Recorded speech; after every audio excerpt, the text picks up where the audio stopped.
GK kids. गड़ा हुआ खजाना।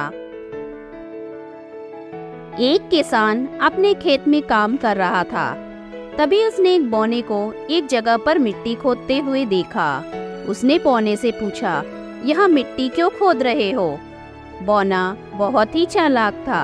उसने वहाँ एक घड़े में कुछ पत्थर भरकर दबा दिए थे। सबसे ऊपर उसने एक सोने का सिक्का रख दिया था। यह सोने का सिक्का उसने किसान को दिखाया और बोला, यहाँ खजाना दबा हुआ है। ये देखो, अभी अभी मुझे सोने का यह सिक्का मिला है। यह खेत मेरा है, इसलिए खजाना भी मेरा ही हुआ ना? किसान ने अधिकार जताते हुए कहा। लेकिन खजाना ढूंढा तो मैंने है। अगर तुम ये खजाना लेना चाहते हो तो तुम्हें मेरी एक शर्त माननी होगी। बौना बोला। क्या शर्त है? किसान ने पूछा। तब बौना बोला, अगले 2 वर्षों तक अपने खेत में तुम जो भी कुछ बोओगे उसका आधा हिस्सा मेरा होगा। अर्थात जो फसल उगेगी उसका आधा हिस्सा तुम्हारा और आधा हिस्सा मेरा। किसान ने कहा, ठीक है, मुझे मंजूर है। यह बात सुनकर बौना मन ही मन खुश हो गया। उसको हंसते देखकर किसान को थोड़ा संदेह हुआ। वह तुरंत समझ गया कि कुछ गड़बड़ है। उसने बौने से कहा, सुनो, मेरी बात पूरी तो होने दो। अगले 2 वर्षों तक मैं जो भी उगाऊंगा उसका हम 2 भागों में बांटेंगे। जमीन के ऊपर जो उगेगा वह सब तुम्हारा और जमीन के नीचे जो कुछ उगेगा वह मेरा। बोलो ठीक है?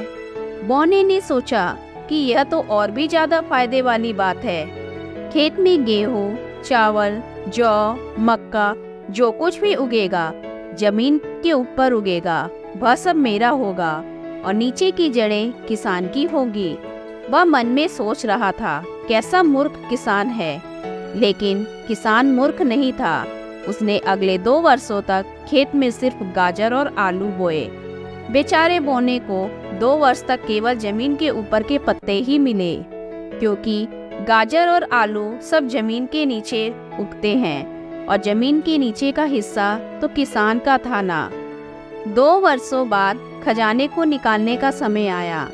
बौने ने सोचा कि जब किसान को खजाने की जगह पत्थरों वाला घड़ा मिलेगा तो उसे अपने किए की सजा मिल जाएगी।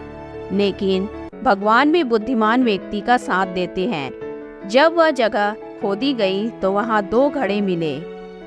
एक तो वही जो बौने ने दबाया था, पत्थरों से भरा हुआ, और दूसरा सचमुच सोने के सिक्कों से भरा हुआ। इस तरह किसान को धन भी मिला और धान्य भी, और यह सब हुआ उसकी समझदारी की वजह से। धन्यवाद।